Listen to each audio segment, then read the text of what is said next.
So, yeah, last episode she was saying that I was playing with the Winnie the Pooh dolls and talking to them. Well, I don't remember doing any of that. I don't remember it, but I mean, if that's what she said and that's what she put in the police report, I mean, that's what you're going to have to go with. Yeah, I think. Oh, hey, everybody. Yeah, Fabulous Bee, and this is the Wolfman. We are going to be doing an episode on a cult icon, so to say. Yeah, the beginning of quite the series. Yeah, I mean, and they just, it seems like they keep going. I mean, it's almost like beating a dead horse, right? You know, yeah, babies, kids, we don't die, we multiply. I'm telling you. This is the first installment of the Saw franchise. Very first one. And if you haven't seen it, dear Jesus, get out from underneath the rock that you're fucking hiding under. Yeah. Because this has been out for over 20 years at this point. A while. Yeah. Yeah, a very, very long time. And the first one was very, celebrity packed with, Tobin Bell, which, to tell you the truth, this is the first Tobin Bell movie I had ever seen. Right. So I wasn't familiar with him. Of course, the great Cary Elwes from, Princess Bride and Robin Hood Men in Tights. Great movies. Danny Glover. It's Danny Glover. If you don't know who Danny Glover is, well, again, get from underneath your rock. And we're bringing this up because we're getting too old for this shit. That was a Danny Glover reference. Lethal Weapon. All three of them? Or was there four of those? Oh, God, movies? I think there was five. I don't know. Oh, Lord. But anyways, so Saw 1 opened up with Cary Elwes and the other guy. That was Topher, whatever. Yeah. I can't even honestly remember the beginning of it. I just remember that I thought it started with the girl and the bear. No, that one actually happened whenever they were interviewing her. Yeah. Whenever they thought they were talking about the bear trap. Reverse bear trap. Yeah, that's a thinker there. Yeah, it is. So the movie, I mean, it was a classic. I had my drawbacks about the movie. I mean, put it in the group chat. I mean, how can... Let me regress here. We'll go ahead and talk about the movie before we get to my little hang up, because my hang up was at the very end of the movie. Let's go ahead and start at the beginning. Yeah, let's go from the beginning. Like the reverse bear trap, that was quite the introduction. Me personally, the razor wire. The guy having to go through the razor wire butt naked. That just, as a man, that's some pain. That and the guy that was covered in that flammable liquid with the candle. Yeah. They come up with the combination to that save. Well, if we're really starting the way that it starts, honestly, is the guy who's already in a leg brace or leg chains, already screws himself by getting out of the water. Right. If you're really getting down to it, he wakes up in a dark room. But exactly. Yeah, no. The fact of having Danny Glover searching the case for Jigsaw killer, who was cutting jigsaw pieces out of every victim. Yeah. Giving them the choice to play a game or die. And, and I think that was the good, the whole, I mean, one of the redeeming factors of the movie is that this killer, so to say, wasn't actually a killer. He was putting people in situations where they basically killed themselves. Yeah. And I mean, I honestly, I wouldn't say that he was a murderer, because he honestly didn't really harm anybody. I mean, it's kind of like, the. Well, I mean, he perfect surely crime. did harm Danny Glover. Oh yeah, he did. He cut his definitely throat. did. Yeah. Oh.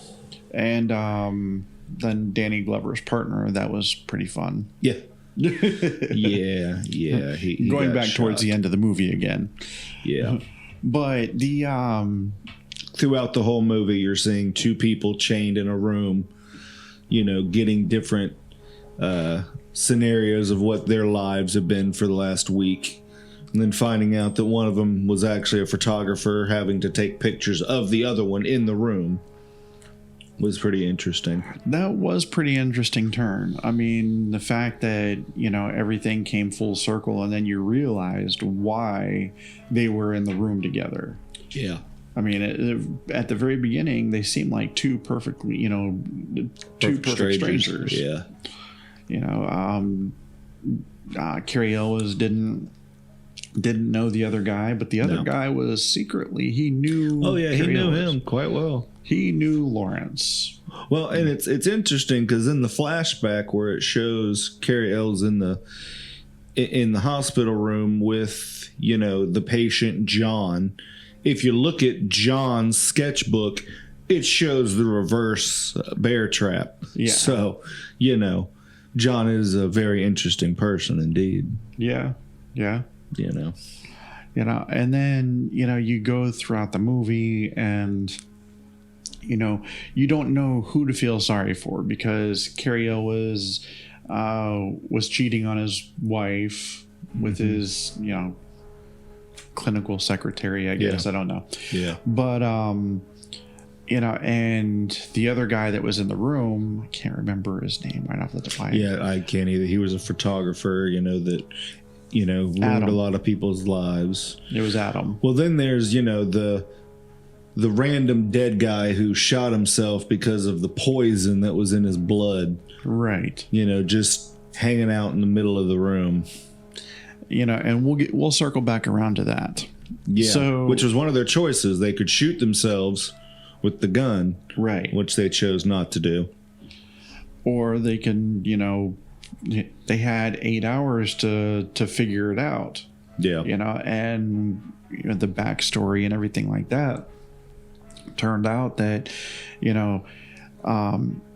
we find out, in some of these little flashbacks, Adam was abducted from his apartment because he was developing the film of Lawrence, which was Carrie Elwes' character. And then they find out, through there's the heart on the toilet. Then there was the X that was on the wall. It was on the wall. They turned out the lights. Yep. And so, I mean, they're piecing together all these clues and stuff of, what's going on. And they went ahead and they got a couple hacksaws. Hacksaws, yep. And they couldn't cut through the chain. Nope, because that's not what the hacksaw was for. It was for cutting through your leg. Yep.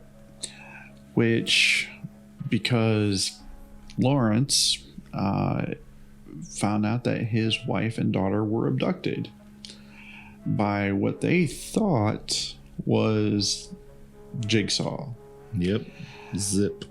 Yep. So they found out that Zep was a hired hand. That was it. He had to follow the rules. Yeah, he had to follow the rules. Mm-hmm. Otherwise, he was going to die. Yeah. So essentially, there were 3 people, but we were only following 2 until you get to a certain point of the movie. So Carrie Elwes hears his wife and his daughter screaming. He hears a bunch of gunshots and stuff like that because his wife is struggling with now Zep. Yep. And Danny Glover hears all of, because he's still, watching Carrie Elwes' apartment or house or whatever it was. And he hears all the gunshots and stuff. So he goes running in, guns a-blazing. And, he starts, scuffling with, Zep, and winds up getting shot himself. So Cary Elwes is freaking out because he had already heard everything. He'd heard enough. So he decides the best way to go about doing things is to chop his own foot off. Cut his foot off. Yep. They tried to, fool the guy behind the camera. They tried to get through it all.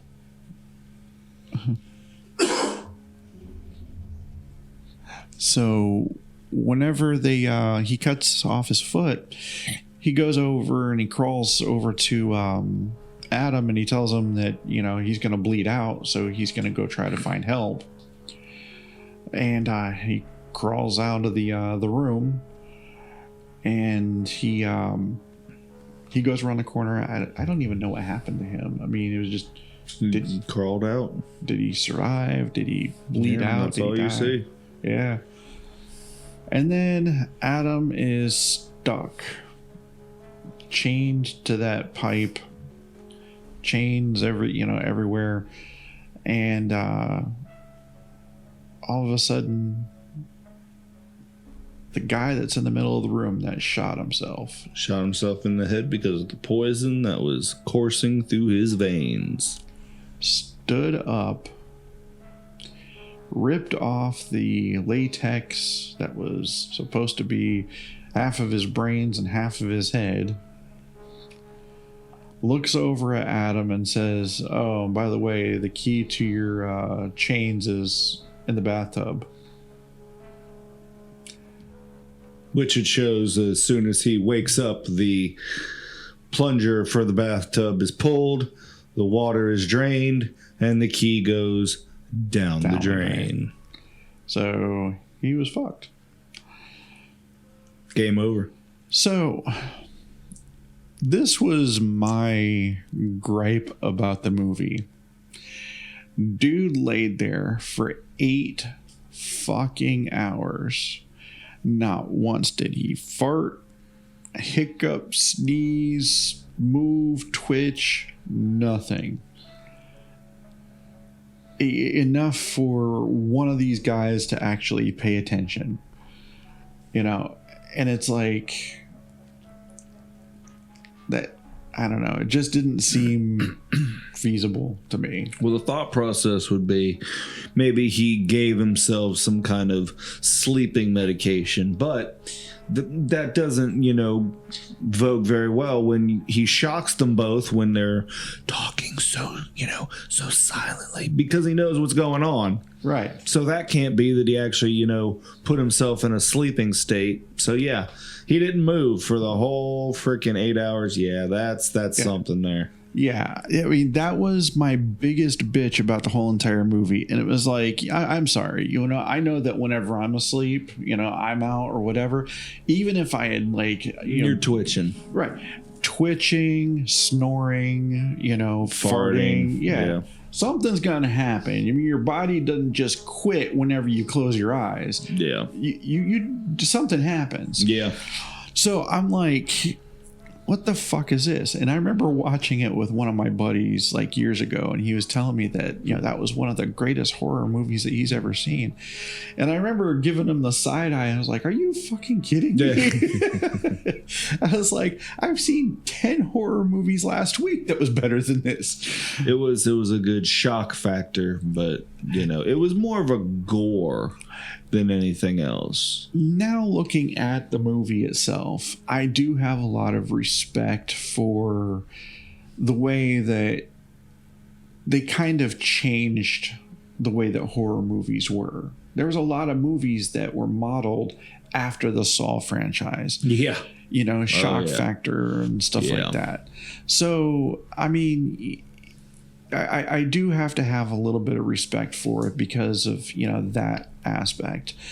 And it was really well done. Cinematographically, I mean, the amount of ways they found to kill a person was just Yeah. Like, absolutely, the thought process that went into this, Right. was to me absolutely wonderful. Yep. And how it showed some people lived, some people died, as the movies would progress, it would start showing how it was kind of a Tarantino type way in some of the, movies, where it would show if you wouldn't have done this in the beginning, at the end, this wouldn't have done that. It was right. Very well done. But the first is what kind of cemented what you see in front of you isn't always what's going to be continuing.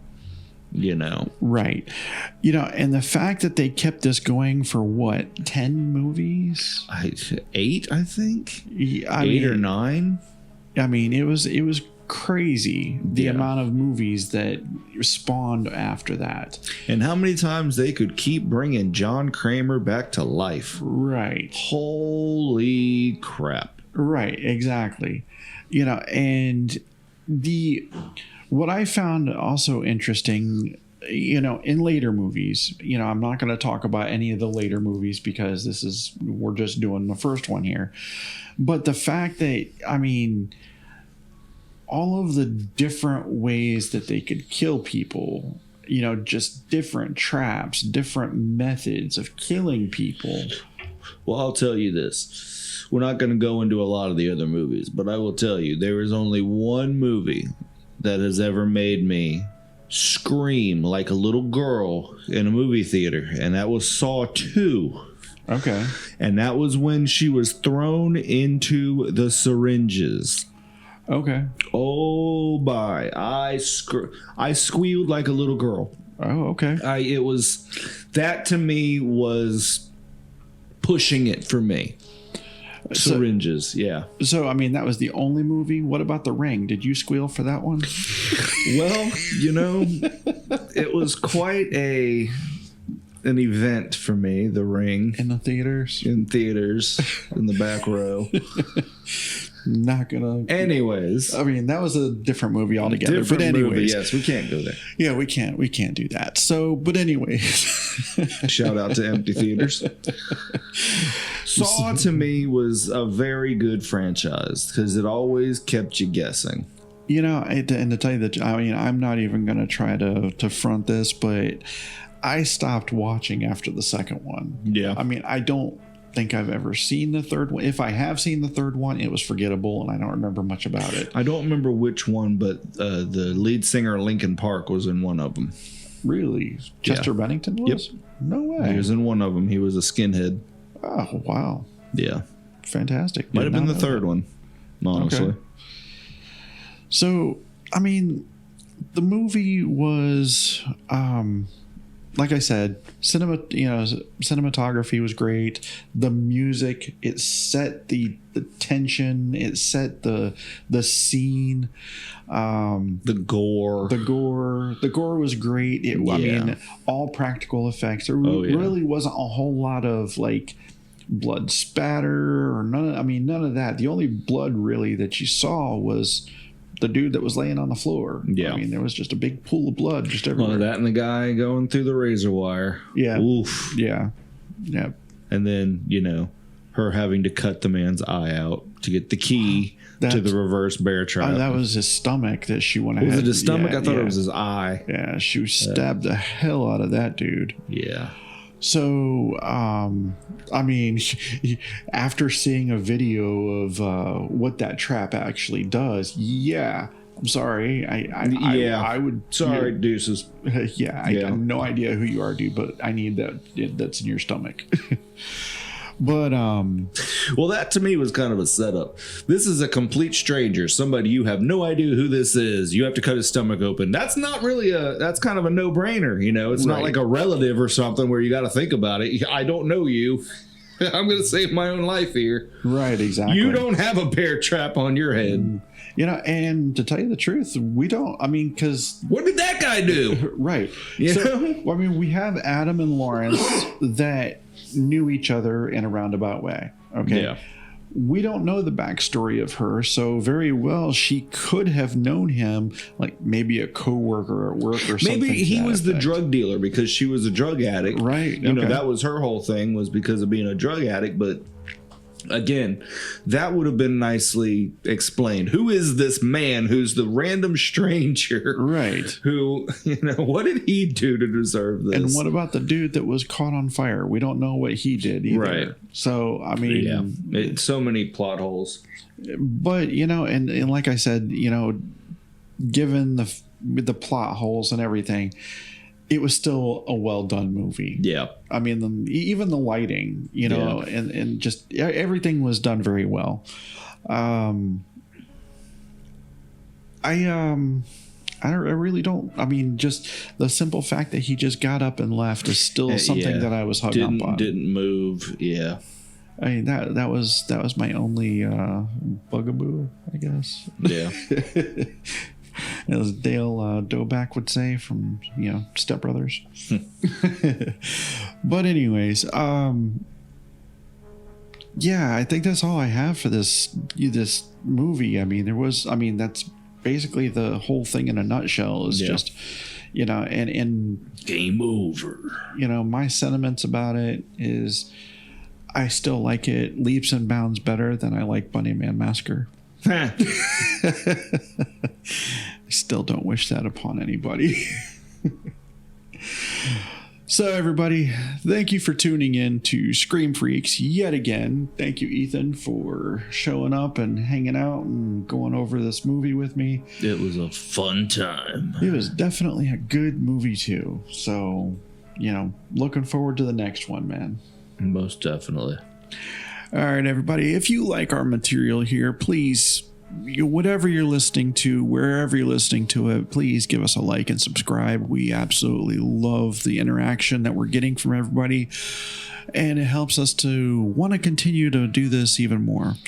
Considering we have, 6 more seasons left after this season. We haven't gotten through season 1 yet. Not even and close. I'm still building 27 episodes per season. That's crazy. I'm telling you, a whole lot of great horror movie out there. Oh, yeah. All the way back to the, 1930s? Heck wow. Yeah. All right, everybody. Thank you for tuning into Scream Freaks. Y'all have a wonderful evening. And remember, stay spooky.